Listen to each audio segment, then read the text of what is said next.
First off, we always recommend bolting your safe down. That's our standard answer is you should bolt your safe down, whether it's in a garage on concrete or even in a home with a wood subfloor. Getting a safe on its back and being able to use leverage with a pry bar, it's a lot easier to pry a safe open when I can use my entire body. Obviously, somebody can't haul your safe away. People think that 300, 400, 500 pounds is heavy. In reality, a couple of guys can load a safe up in that weight class very easily. There are a couple circumstances where it might not make sense to bolt your safe down. Number one is if you have in-floor heat and you don't know where those lines are located, we're not gonna wanna bolt your safe down because of that risk, right? We don't wanna cause any damage to your home. So in-floor heat would be one reason to not bolt your safe down.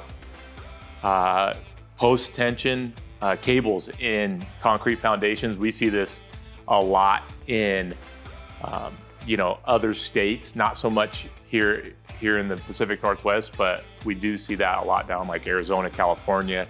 So post-tension cables can cause some issues if you hit one of those. Again, there are some companies that can come out and they have the equipment and machines to locate where both in-floor heat and post-tension cables are. So that would be another reason to not bolt one down if you don't want to pay for that service or just don't want to do that.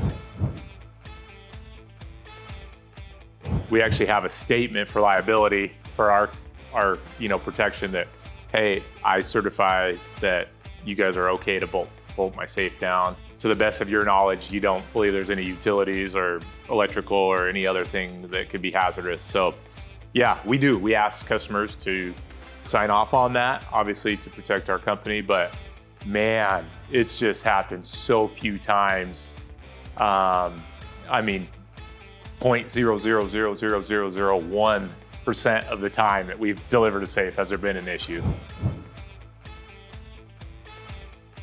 Everyone's got a different method to bolt safes down. We obviously think that our method has been, the most secure and productive for our customers. Yeah, I mean, we've seen so many different companies bolt safes down with really cheap materials and tools.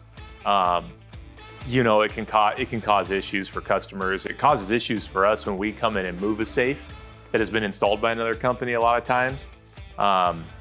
Sometimes we have to lift the safe up, cut the bolts, versus like our technique with a concrete, right? We use a Simpson strong tie that we use a roto hammer and an impact driver. So that way, if you ever move, we can simply back that out, fill it in with epoxy like it never happened.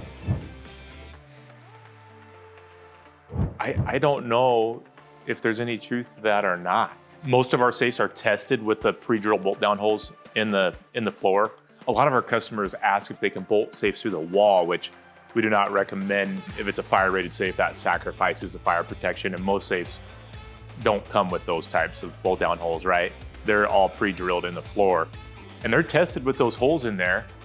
I suppose, a bolt with a nut on there, sunk down, sealed off, like maybe there would be some truth to that, but I don't think, I don't believe that there's a benefit to fire protection by bolting a safe down. I don't believe that that's true.